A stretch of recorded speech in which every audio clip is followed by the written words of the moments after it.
Hello বন্ধুরা, কেমন আছো সবাই তোমরা? আজকে আবার আমি একটা নতুন ভিডিও নিয়ে তোমাদের জন্য চলে এসেছি। তো আজকে আমি আমার ছেলেদের সাথে Chhota Bheem and curse of দামিয়ান এই সিনেমাটা দেখতে যাব।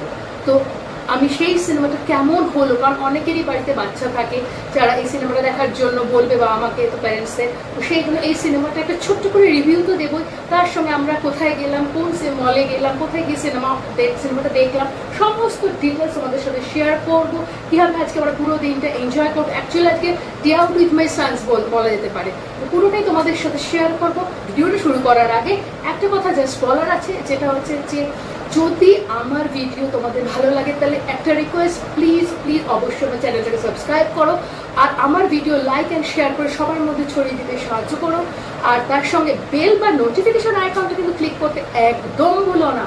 তাহলে আর কি দেরি না করে এসো আমার সাথে পুরো ভিডিওটা কোথাও স্কিপ না করে দেখতে থাকো। তো আমরা এখন অ্যাক্রোপলিস মলের দিকে যাওয়ার জন্য বেরিয়ে পড়েছি। আমাদের শো আছে 1:45-এ। অ্যাজ ইউজুয়াল আমার লেট হয়ে গেছে। আমার তো জানি না কেন, তোমাদের কার কার লেট হয় আমাকে একটু জানিও কমেন্ট সেকশানে। আমরা যখনই সিনেমা দেখতে যাই না কেন আমাদের বেশিরভাগ টাইমে কিন্তু লেট হয়ে যায়। তত চেষ্টা করি বাড়ি থেকে টাইমলি বেরোবো, কিন্তু কিছুতেই ঠিকমতো টাইমলি বেরোতে পারি না।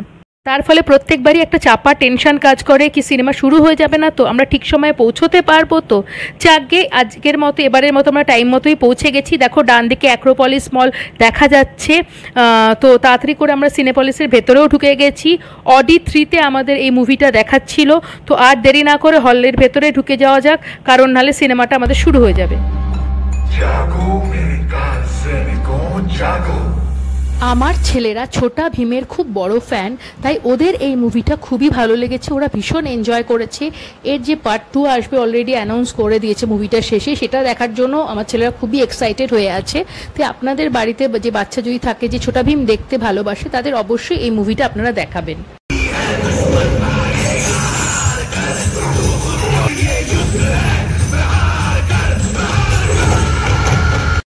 কিন্তু আমার যেটা খারাপ লেগেছে সেটা হচ্ছে কম্পিউটারের কাজটা কিন্তু এই বইতে একদমই নিম্ন মানের হয়েছে, যেটা আমার একদম পছন্দ হয়নি।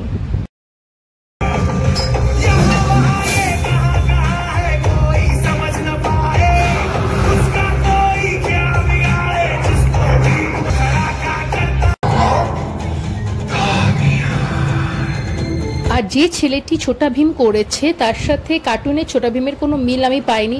ছেলেটার অভিনয় আমার খুব একটা পছন্দ হয়নি, কিন্তু ওই বাচ্চারা তো এইসবগুলো বোঝেও না, কম্পিউটারের কাজ বা অভিনয়, তো সেই জন্য ওদের জন্য খুব এন্টারটেনিং একটা মুভি। তো আমার মনে হয় যে আপনারা অবশ্যই বাড়িতে বাচ্চা থাকলে, তাদের ইচ্ছে থাকলে এই মুভিটা নিশ্চয়ই দেখাতে পারেন।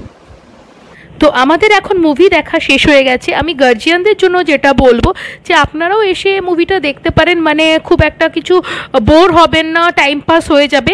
তো আপনার বাচ্চাদের খুশির জন্য আপনারা অবশ্যই এই মুভিটা এসে দেখতে পারেন। তো আমরা এখন অ্যাক্রোপলিস মলের ভেতরে রয়েছি। ফুড কোর্টে কি যাবো না কি করব বুঝতে পারছি না, কারণ হাতে খুব একটা টাইম নেই। তো আমরা এখন ক্রিম ফাজের আইসক্রিম যে শপটা আছে ফুড কোর্টে, সেখানে চলে এসেছি। তো কি আইসক্রিম খাই দেখা যাক, দেখি আগে ফ্লেভারগুলো সিলেক্ট করে নিই, দেখি কোনটা খাওয়া যায়। তো আমি লাভলি হার্ট এই ফ্লেভারটা সিলেক্ট করেছি। আমার ভীষণ ভালো লেগেছে, খুব ইয়াম্মি লেগেছে। আমার এক ছেলে ভ্যানিলা ক্রাঞ্চ নিয়েছে, ওটাও খুব টেস্টি ছিল, আরেকজন রাসবেরি নিয়েছে, ওটাও খুব টেস্টি ছিল। তো এবারে ইয়াম্মি আইসক্রিম খেয়ে আমাদের বাড়ি ফেরার পালা। তো খুব তাড়াতাড়ি নতুন ভিডিও নিয়ে আপনাদের সাথে দেখা হচ্ছে। তার আগে একটাই রিকোয়েস্ট, যদি আমার ভিডিও ভালো লাগে তাহলে অবশ্যই আমার চ্যানেলটিকে সাবস্ক্রাইব করবেন, আর আমার ভিডিওকে লাইক অ্যান্ড শেয়ার করে সবার মাঝে ছড়িয়ে দেবেন। বেল বা নোটিফিকেশনটা আইকনটা ক্লিক করতে কিন্তু একদম ভুলবেন না, তাহলেই আমি যখনই কোনো ভিডিও আপলোড করবো আপনাদের কাছে নোটিফিকেশন এসে যাবে। সবাই ভালো থাকবেন, সুস্থ থাকবেন।